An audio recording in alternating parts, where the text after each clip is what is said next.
ఓం నమో నారాయణాయ నమః. ఇవాళ పూజల గురించి, దాని ప్రాశస్త్యం గురించి తెలుసుకుందాం. భగవంతుడికి మనం చేసే సేవనే పూజ అంటారు పెద్దలు. ఈ పూజల్లో 16 రకాలైన సేవలు ఉన్నాయి. వాటితో భగవంతుడిని సంతృప్తిపరిచి ఆయన ఆశీర్వాదాన్ని పొందటం అనేది చాలా ముఖ్యం. భక్తుడు అజ్ఞానం నుంచి జ్ఞానం వైపుకు, చీకటి వైపు నుంచి వెలుగు వైపుకు, దానవత్వం వైపు నుంచి మానవత్వం వైపుకు, మానవత్వం నుంచి కూడా దైవత్వం వైపు, చూసారు ఒక గమ్మత్తైనటువంటి కథలకిది. ఆ రకంగా దైవత్వం వైపుకు మన మనసును పురోగమింప చేయటానికి పూజ చేయాలి. అదండి పూజ యొక్క ప్రాశస్త్యం. ఆ తర్వాత ఉత్సవాలు ఎన్ని చేసినా అన్నిటికీ పునాది అనేది ఒకటి ఉంది. అదేమిటంటే షోడశోపచార పూజ. మిగిలిన ఉత్సవాలు చేతనైనా కాకపోయినా ప్రతివారు షోడశోపచార పూజను ముందు తెలుసుకోవాలి. భగవంతుణ్ణి చేరుకోవటానికి పెద్దలు చెప్పిన అనేక మార్గాల్లో పూజ అర్చన అనేది ఒకటి. మన ఇంటికి వచ్చిన పెద్దవాళ్ళు మనం ఏ విధంగా అతిథి సత్కారం చేస్తామో అలాగే మన ప్రార్థన నుంచి మన ఇంటికి వచ్చినటువంటి ఆ భగవంతుడికి చేసే సేవనే మనం పూజ అంటున్నాం అన్నమాట. వీటిలో 16 రకాలైన పూజలు ఉన్నాయని మనం చెప్పుకున్నాం కదా. అవేమిటి ఎలాగ ఉంటాయంటే, మొదటిది ఆవాహన, రెండోది ధ్యానం, మూడోది ఆసనం, నాలుగోది పాద్యం, ఐదోది అర్ఘ్యం, ఆరవది స్నానం, 7వది అభిషేకం, 8వది వస్త్రం, 9 యజ్ఞోపవీతం, 10 గంధం, 11 అధంగ పూజ, 12 ధూపం, 13 దీపం, 14 నైవేద్యం, 15 తాంబూలం, 16 నీరాజనం, అటుపై మంత్రపుష్పం. ఇవన్నీ 16 రకాలైనటువంటి పూజలు అన్నమాట. అయితే ఏమిటి దేనికి ఉన్నటువంటి ప్రాధాన్యత ఏమిటి ఇప్పుడు ముందు తెలుసుకుందాం. మొదటిది ఆవాహన. పూజా మండపంలోకి ఆహ్వానించి పూజించడానికి భగవంతుడు ఏ రూపంలో ఉన్నా కూడా ఆ రూపంలో ఉన్నటువంటి శ్లోకంతో ఆయన పిలవటం అనేది ఒక మొదటి ప్రక్రియ అన్నమాట పూజలో. రెండవది ధ్యానం. ధ్యానం అంటే ఏమిటి? భగవంతుడిపై పూర్తిగా మనస్సును లగ్నం చేసి సేవను ధ్యానం అంటాం. మూడవది ఆసనం. రత్నాలంకృతమైనటువంటి బంగారు సింహాసనాన్ని అధిష్ఠించి పూజలు అందుకోమని ఆసనాన్ని సమర్పించాలన్నమాట. నాలుగవది పాద్యం.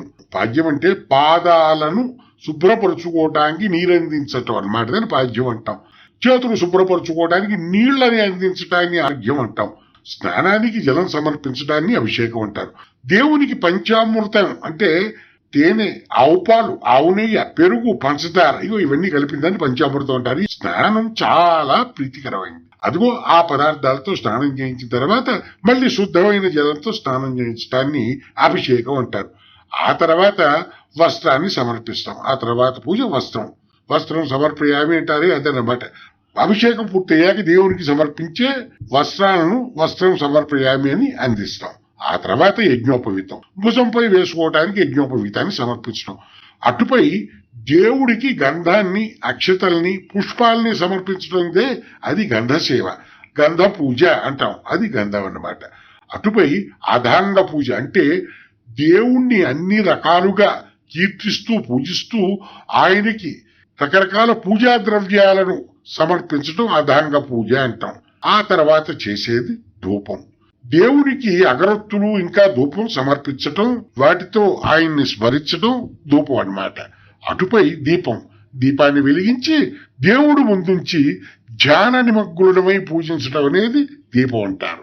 ఆ తర్వాత నైవేద్యం. భక్తి ప్రపత్తులతో, శ్రద్ధాశక్తులతో భగవంతుడికి ఆరగించడానికి సమర్పించే భక్ష్య భోజ్యాలను నైవేద్యం అంటూ ఉంటాం.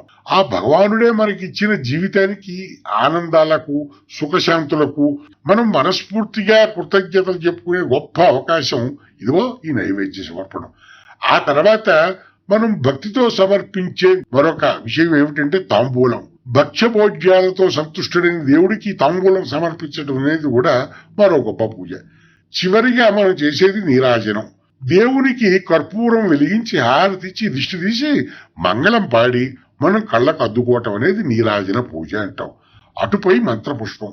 మన మనస్సునే ఒక మంత్రపుష్పంగా చేసి భగవంతుడికి మంత్ర సహితంగా చేసే సేవనే మంత్రపుష్పం అంటారు. ఇలా అన్ని సేవల గురించి తెలుసుకుని మనం చేయటం వల్ల మనకి చాలా పుణ్యమే కాకుండా మోక్షం కూడా వస్తుంది, మనశ్శాంతి కలుగుతుంది. ఇవన్నీ తెలుసుకుని చేయటం వల్ల గొప్ప విషయం అన్నమాట. ఓం నమః శివాయ.